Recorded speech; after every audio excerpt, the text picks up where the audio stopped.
হৃদয় নিয়ে মন নিয়ে আমাদের দুঃখকে হালকা করার জন্য নগরবাসীর সামনে আমাদের কিছু বক্তব্য তুলে ধরার জন্য এই সংক্ষিপ্ত বিক্ষোভ মিছিলের আয়োজন আমরা করেছি। আমরা অল্প সময়ের ভিতরেই আমাদের বিক্ষোভ মিছিল সমাপ্ত করব। আজ আমরা বক্তৃতা দিতে আসি নাই, আমরা এসেছি আমাদের এক মা এবং এক বাবার ভারাক্রান্ত হৃদয়ের সাথী হয়ে তাদের চোখের পানিকে সঙ্গী করে আজকে আমরা এখানে এসে হাজির হয়েছি।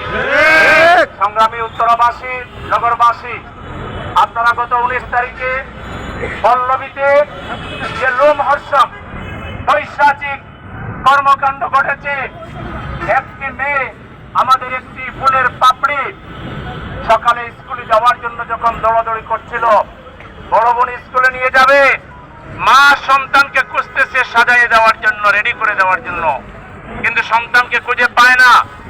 দরজা খুলে দেখে এক জুতার একটা আছে, এক পায়ের জুতা আছে, আরেক পায়ের নাই। পাশের রুমে নক করেছে, দেখা গেল কোনো শব্দ নাই। অনেকক্ষণ ধরে কোনো চেষ্টা করেও সারা শব্দ না পেয়ে 999-এ ফোন করার পর পুলিশ এসে দরজা ভেঙে ঘরের ভিতরে দেখলো এক বর্বর কর্মকাণ্ড। সেটাকে সেই মেয়ের উপরে সেই কুলাঙ্গার তার বিকৃত মানসিকতা নিয়ে ঝাঁপিয়ে পড়ে তাকে দর্শন করেছে।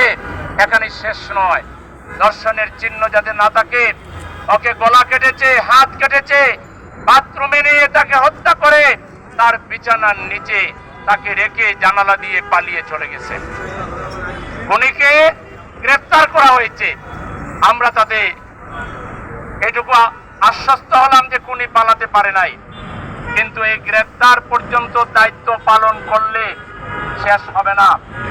সেই আসিয়া থেকে রামেসা পর্যন্ত যত মেয়ে দর্শিতা হয়েছে, যত মেয়ের উপরে বর্বর কর্মকাণ্ড চালানো হয়েছে, আমরা এই সব কিছুকে সামনে রেখে বর্তমান সরকারের কাছে সমস্ত শিশুদের পক্ষ থেকে আমি আত্মসমর্পণ করছি। আমি সাদা পতাকা নিয়ে এসেছি।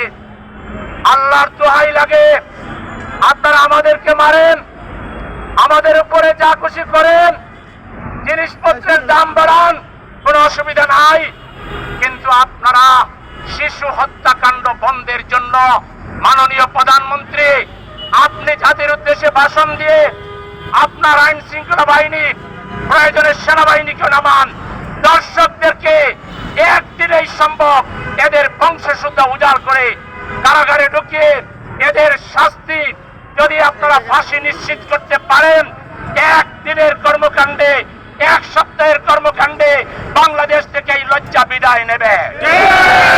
আর যদি এটা না পারেন, তাহলে আপনাদের পায়ে ধরে আমরা সাদা পতাকা উড়িয়ে বলছি, আপনারা আমাদেরকে মারেন, আমাদের জাতিকে মারেন, কিন্তু আমাদের ভবিষ্যৎ প্রজন্ম জান্নাতের ফুলগুলোকে আপনারা হত্যার শিকার হতে দিয়েন না।